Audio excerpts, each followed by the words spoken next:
রয়ের প্রধানের যে আলোচনাটা মানে তার সফর নিয়ে, যেটা নিয়ে খুব বেশি আলোচনা হয়নি, আমরা হঠাৎ করে দেখলাম যে তিনি আসলে সফর করেছেন এবং চলেও গেছেন।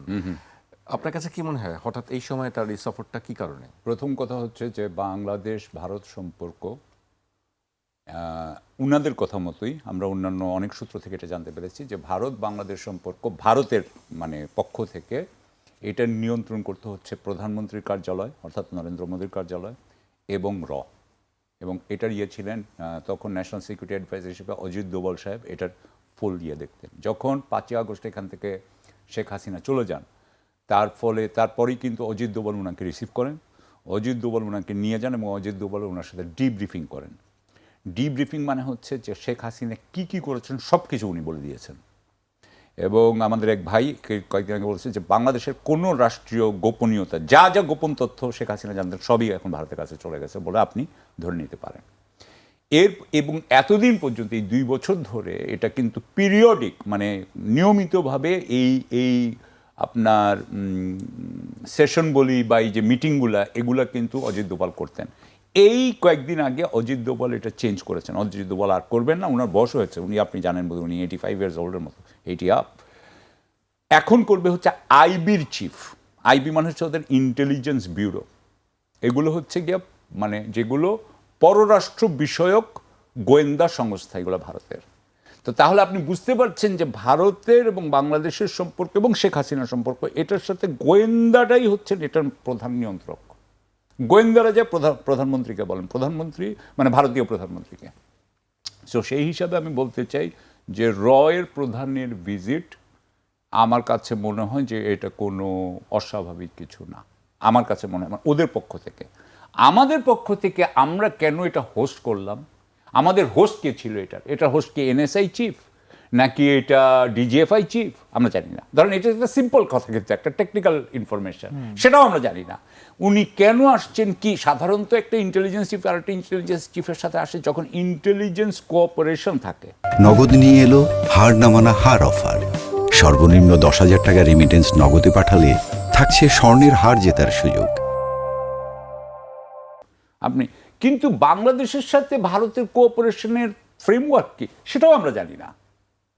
তাহলে কেন এই ইয়েগুলো হবে আমরা এই স্ট্রাকচারটা বুঝতে পারছি না। যেমন ধরেন এক একটা দেশ আরেকটা দেশের পররাষ্ট্র সচিবরা অ্যানুয়াল কনসালটেশন করেন, সেটা একটা কাঠামো আছে, সেখানে কি হয় আমরা বুঝি, এখানে তো আমি বুঝতে পারছি না। সুতরাং আমার কাছে এই জিনিসটাও মনে হয় যে ওই যে আমার ভাই বলতেছেন যে রুবেল বলতেছে যে এটা এই ঢাকঢাক গুড়গুড়, ঠিক তাই। এবং আমি এখানে একটা কথা বলতে চাই, সেটা হচ্ছে যে আমার কাছে খুব ইন্টারেস্টিং লাগে যেটা আমার কিন্তু মনে হচ্ছে যে তারেক রহমান সাহেবকে এই একটু আগে রুবেল বলেছে, আমার ভাই রুবেল বলেছে যে এই যে জনবিচ্ছিন্নতা এটা কিন্তু আসতেছে, সেটা হচ্ছে যে এখানে একটা অ্যাপারেটাস আছে। অ্যাপারেটাস এটা একটা বাংলা কি হবে অ্যাপারেটাস, মানে একটা যন্ত্রের মতো। এই যন্ত্রের যারা মানে কুশীলব তারা তারেক রহমান সাহেবকে জনগণের সামনে আসতে দিচ্ছে না বলে আমি মনে করি। জনগণের সামনে আসলে উনি একটা প্রিপেয়ার্ড স্পিচ দিচ্ছেন, উনার সত্যিকার কথা, মনের কথা, আড্ডা মেরেই কথা, সেটা কিন্তু আমরা পাচ্ছি না।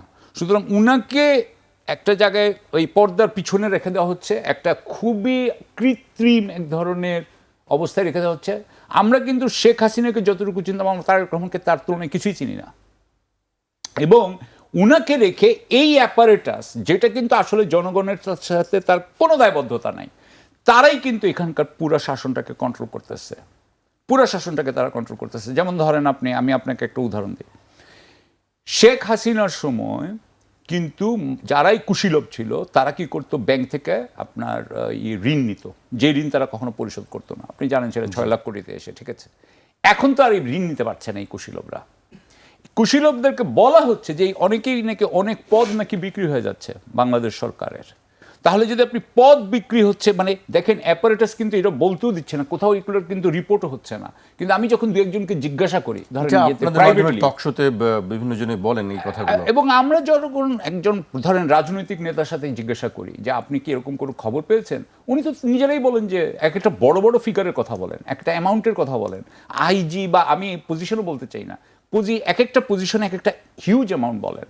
সো অ্যাপারেটাস অনেক কিছু করছে এবং এগুলো নিয়ে গণমাধ্যম তো এটাও বলতে পারতো যে আমরা এটা তদন্ত করেছি, এর মধ্যে কোনো সত্যতা নাই। এটাও কিন্তু আমরা কোথাও পাই নাই। সুতরাং আমি যেটা বলতে চাচ্ছি যে অ্যাপারেটাস যেভাবে এই দেশটাকে চালাচ্ছে এক ধরনের নীরবে জুলুমের মতো চলছে, এবং আমি যেভাবে দেখি যে অ্যাপারেটাস যা করছে, আমি আপনাকে একটা যে আমি 2-3 বছরে এখান থেকে কোনো উন্নয়ন দেখি না, বরং এটা অবনতি হতে থাকবে।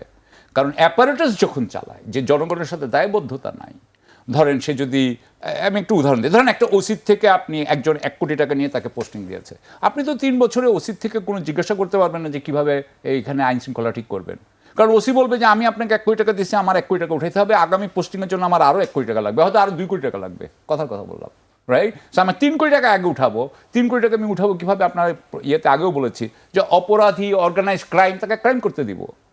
সো অর্গানাইজ ক্রাইমকে ক্রাইম করতে দিব, অর্গানাইজ ক্রাইম আমাকে টাকা দিবে। এবং এই সময় যদি বলে যে না না আমাদের একটু দেখাইতে হবে, তখন কি দেখানো যাবে? অভিযান হবে। অভিযান হয়ে 2 দিন ধরে অভিযান হবে, কতগুলো ছিন্নমূল কাউকে ধরবে, কোনোদিন অর্গানাইজ ক্রাইমের আপনি বসকে ধরতে পারবেন না, ধরবে না, তাদেরকে ধরে তারপর ছেড়ে দিবে। সো আমি এখন দেখতে পাচ্ছি আগামী 3 বছরে আপনার কোনো আইন শৃঙ্খলার উন্নতি হবে না। আপনি এটাও দেখেছেন, আমি জাস্ট এটা বলে শেষ করছি। তাহলে আমরা কেন এই অ্যাপারেটাসকে মেনে নিচ্ছি, এটাই প্রশ্ন আমি রাখলাম।